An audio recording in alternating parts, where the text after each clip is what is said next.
Sorry sorry, আমার একটু দেরি হয়ে গেল। আসলে শাড়িটা ম্যানেজ করতে পারছিলাম না, শাড়ি পরতে টাইম লেগে গেল।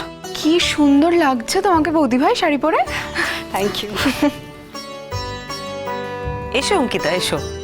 আমি তো দুবার দিটিকে পাঠালাম তোমায় ডাকতে, ও বললো যে তুমি রেডি হচ্ছ। হ্যাঁ, ওই শাড়িটা পরছিলাম, শাড়িটা ম্যানেজ করতে পারছিলাম না। আসলে আশীর্বাদের একটা ভালো সময় আছে তো, তাই আমাদের শুরুটা করে দিতে হলো। It's okay aunty, no problem. আরে এই তো সবে শুরু হলো আশীর্বাদ নাচবো। ওই কি আর মাই প্রথম আশীর্বাদটা করলেন। এবার তুই যা। আমি যাবো? ছেলের বাবা এলো না আজ?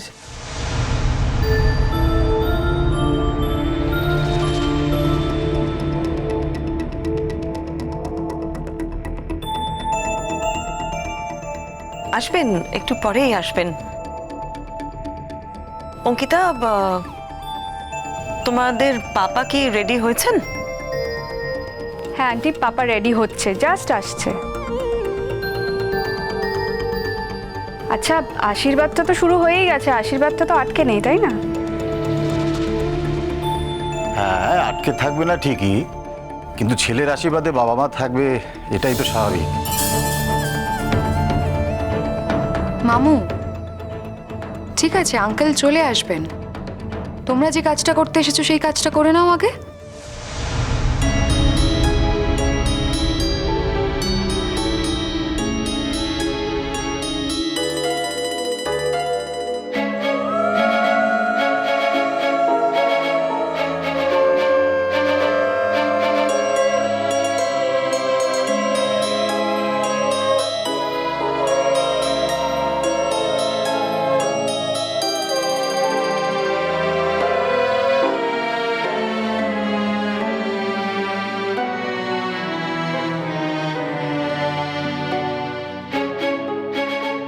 মাসিমা এবার আপনি আসুন, এই মোড়াটা দাও সামনে।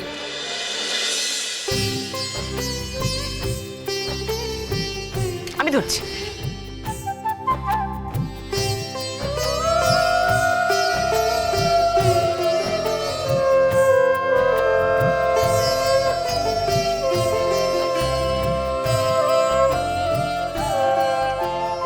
কেমন আছো বাবা? আমি যে এতদিন বাদে এই বাড়িতে এলাম, তুমি তো আমার সঙ্গে কথাই বলছো না।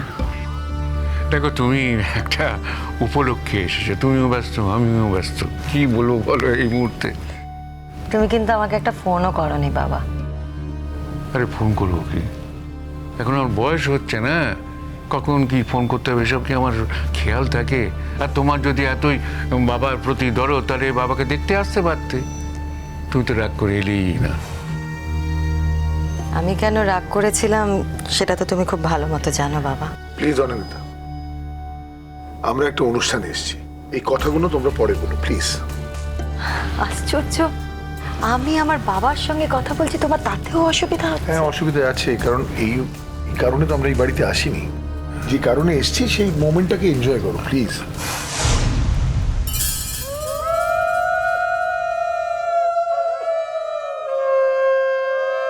যাকে বাবা, তুমি বলছিলে না যে তোমার বয়স হয়েছে? সত্যি তোমার বয়স হয়েছে, কিন্তু বয়সের মতো বিবেচনা তোমার হয়নি, সেই কাজ তুমি করনি বাবা। এই বয়সে তুমি মাকে এইভাবে আলাদা করে রেখে দিয়েছো একই বাড়িতে, মা আলাদা তুমি আলাদা, সেটা কি খুব ভালো লাগে বাবা? দেখো, এই মুহূর্তে এই অনুষ্ঠানের মধ্যে আমি এসব নিয়ে তোমার সাথে আজকে আলোচনা করতে চাই না। না মানে আমি শুধু মেয়ে হিসেবে এটাই চাইছি যে তুমি আর মা একসঙ্গে থাকো বাবা, প্লিজ।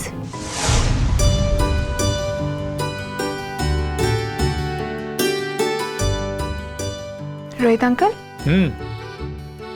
তুমি দূরে দূরে থাকছো কেন? দূরে দূরে কোথায়, তো আমি একই জায়গায় আছি, তো সব দেখতে পাচ্ছি এখান থেকে। আর একটা সিক্রেট তোমাকে বলি, আমি না আচার খেতে খুব ভালোবাসি, কিন্তু ওই মেয়েলি আচার বিচারগুলো ঠিক বুঝি না, তাই আমি একটু দূরে আছি। না সেটা নয়, আমি জানি তুমি কেন দূরে দূরে থাকছো। কেন কেন শুনি শুনি। মা তোমাকে আসতে বলেছে, সেজন্য তুমি না এসে পারোনি। প্লাস তুমি যদি আজকে না আসতে ছোটদা ভাই খুব দুঃখ পেত, সেজন্য তুমি এসেছো। কিন্তু আগের দিন ওরা তোমাকে যেভাবে হিউমিলিয়েট করেছে, সেই জন্য তুমি দূরে দূরে থাকছো। তুমি কারোর সামনে যাচ্ছ না যাতে তোমাকে নিয়ে কোনো কথা না হয়, যাতে তোমার জন্য মাকে অস্বস্তিতে পড়তে না হয়। বুঝেছি। তোমার একটা মারাত্মক রোগ হয়েছে, তার নাম হচ্ছে পাকাটাইটিস। খুব পেকেছো তুমি। দেখো রোহিত আঙ্কেল, আমি মেডিকেল ফার্স্ট ইয়ারে পড়ি, আমার 19 বছর বয়স। তো এইটুকু পাকামিও যদি না করি, তাহলে প্রমাণ পাবে কি করে যে আমি বড় হয়েছি? বুঝতে পারছি, প্রাজ্ঞ ব্যক্তি। ঠিক আছে, তুমি আমার সঙ্গে যাবে ওখানে, চলো। শোনো, তুমি না আড়ালে থাকার মানুষ নয়, তুমি সবার সামনে থাকার মানুষ। সবার সামনে থাকবে তুমি। এসো আমার সঙ্গে যাবে, এসো এসো এসো। না, না, এসো, এসো, এসো, এসো, এসো। এসো। দিদি, আমি এখানে অ্যাবসলিউটলি কমফোর্টেবল, তো সবকিছু দেখতে পাচ্ছি এখান থেকে। থাক না। দেখো, ছোটদা ভাই যদি এসব দেখতে পেতো না, তাহলে নিয়ে যেত। ও ব্যস্ত বলে তুমি এরকম করছো, তো তুমি আমার সঙ্গে ওখানে যাচ্ছ। চলো আমার না সঙ্গে। না না না না, দিদি, শোনো শোনো শোনো শোনো শোনো, আমি না একটু ইন্ট্রোভার্ট টাইপের, মানে এত সব নতুন লোক এসেছে, অচেনা মুখ, অস্বস্তি হচ্ছে। আমি এখানেই ভালো আছি। ঠিক আছে, আমিও তাহলে ইন্ট্রোভার্ট হয়ে গেলাম। আমি এখানে দাঁড়িয়ে আছি তোমার সঙ্গে, আমি ওদিকে যাবো না। বেশ, থাকো আমার সাথে। ওই দেখো সবাই কিরকম আনন্দ করছে, ছবি তুলছে, আর তুমি একজন আধবুড়ো মানুষের সাথে এই সময় কাটাচ্ছ। রোহিত আঙ্কেল, একটা কথা বলবো? বলো না। আমি না আমার পাপাকে খুব ভালোবাসি, খুব ভালোবাসি। বাবার থেকে বেশি ভালো বোধহয় আমি এই পৃথিবীতে কাউকে বাসি না। খুব ভালো দিদি, you are your daddy's girl. এটা হওয়া উচিত। জানো তো, বাবারা না তাদের মেয়েদের সবচেয়ে বেশি ভালোবাসে। সেদিক থেকে তুমিও লাকি, তোমার পাপাও লাকি।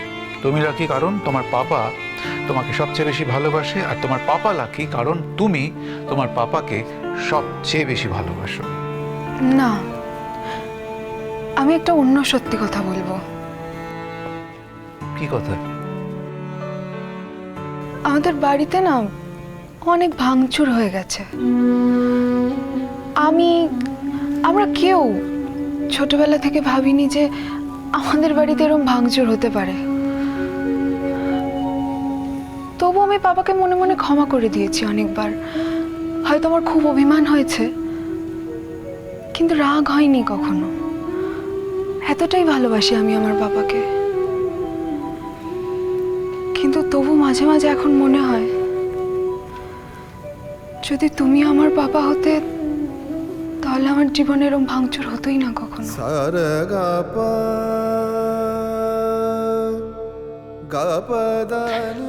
দিঠি, আজকে এই কথাটা তুমি বলে ফেলেছো। এই কথাটা কিন্তু ভবিষ্যতে আর কোনোদিন বলবে না। তোমার বয়স হচ্ছে, আর কম বয়সে দোহাই দিয়ে কেউ কিন্তু তোমাকে ক্ষমা করে দেবে না। আর আজ বাদে কাল তুমি ডাক্তার হতে চলেছো। তোমার প্রত্যেকটা কথার উপর তোমার নিয়ন্ত্রণ থাকা দরকার। তোমার প্রত্যেকটা কথা ওজনদার হওয়া দরকার। তা বলে সত্যি কথা বলতে পারবো না?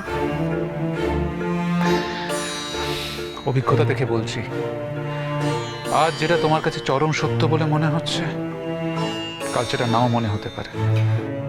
যেটা সত্যি সেটা চিরকাল সত্যিই থাকবে রোহিত আঙ্কেল, কোনোদিন বদলে যাবে না।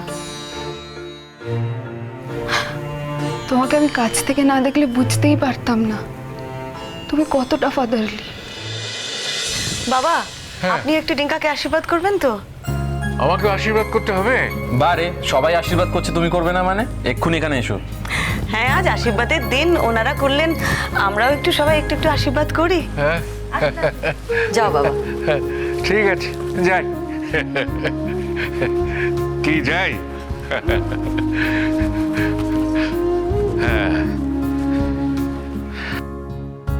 উলু দাও, একটু উলু দাও, শাক বাজাও।